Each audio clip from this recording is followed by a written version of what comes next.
I've not seen any details of any plans, and I'll examine them when I see them and stuff. But I'm not sure if they've been published. If they have, I've not seen them.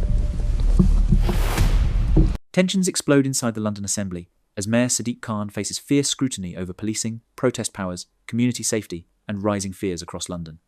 In this heated parliamentary debate, Assembly members clash over freedom of speech, freedom of protest, anti-Semitism concerns, terror threats, police authority, and the trust between communities and law enforcement.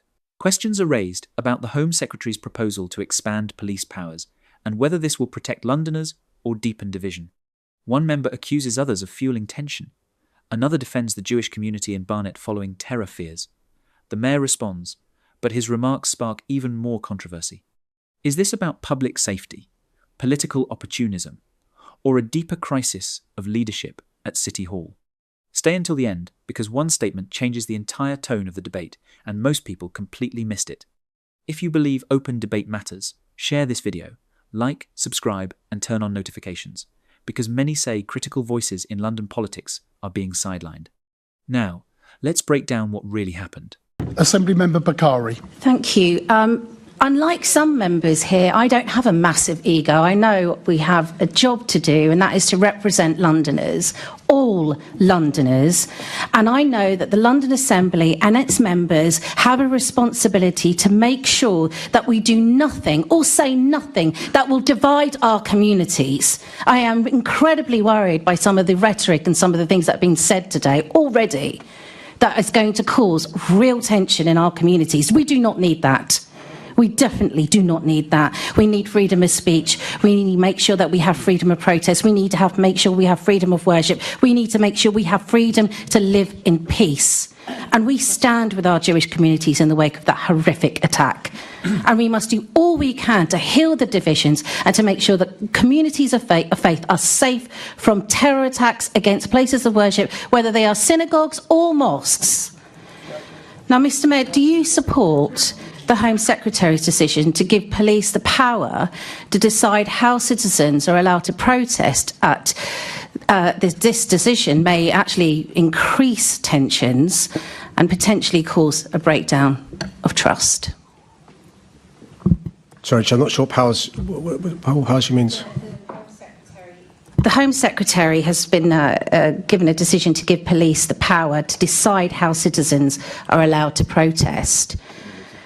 And how do you feel this is going to impact the increased tensions that this is going to have, and even increased tension between the police and a breakdown of a potential trust? Yeah, Chair, I've not seen any details of any plans, and I'll examine them when I see them and stuff. But I'm not sure if they've been published. If they have, I've not seen them.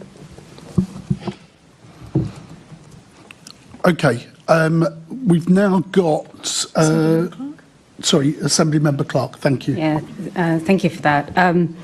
I just want to take a step back, because I think what's always been apparent to me as somebody who represents the largest Jewish population in the country is the time you've spent with the Jewish community, whether that's before terrorist attacks of October the 7th or after.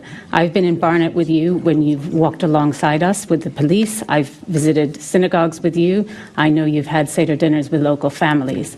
It's those sorts of actions that show to me what you do with every other London community, is that you're with them, you connect with them, and you're with them at all times. And I think this conversation has been really disappointing, that it seems to me that some members around this table have decided to highlight one community and use that as some sort of political football, and I think it's profoundly unfair.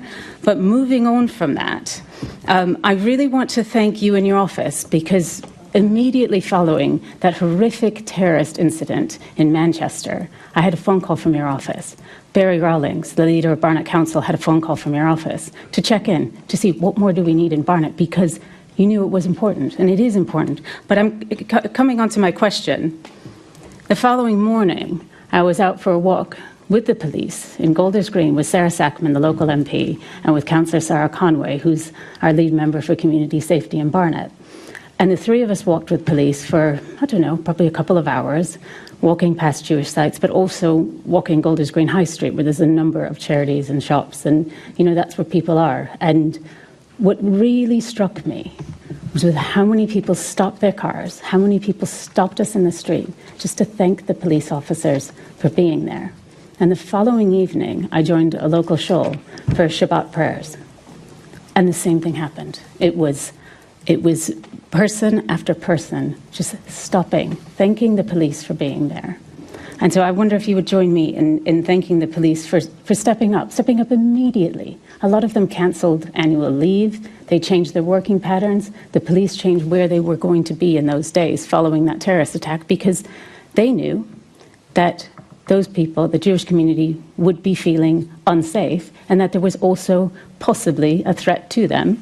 But that's what they did. They stepped up, they stepped out, and they were there. And it really struck me just how many people stopped to thank them. Well, thanks for your comments. I spent a lot of time this week with the leader of Barnet Council, in fact yesterday, because she'll be aware that the biggest Jewish community between Tel Aviv and New York is in Barnet. A huge community. For obvious reasons, there's a heightened sense of fear. And by the way, I'm not divulging confidences. After every terror attack, there's a fear of a copycat terror attack, which is why increased field of policing is so important. And also, by the way, she'll know, because of the history Jewish people have, they know the need for additional security because they can't rely upon the state. History tells them that.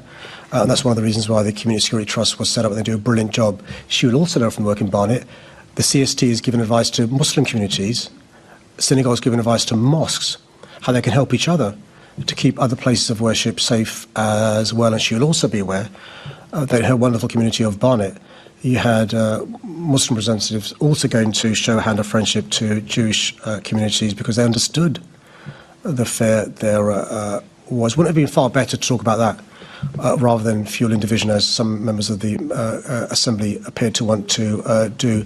I'm also quite clear, though, about this. The police may be imperfect, there may be institutional problems in the police service, but I see on a daily basis the difference they make to communities like hers, where people feel safer when they see a police officer. But the Commissioner himself was out and about. I think he went to shul as well. I think it's Hedgen, in relation to which God he worships, but that's another story. But he was there to show solidarity, but also to show the importance of security to that community. Thank you for that. If you believe this conversation must not be silenced, make sure you like this video, share it everywhere, and subscribe.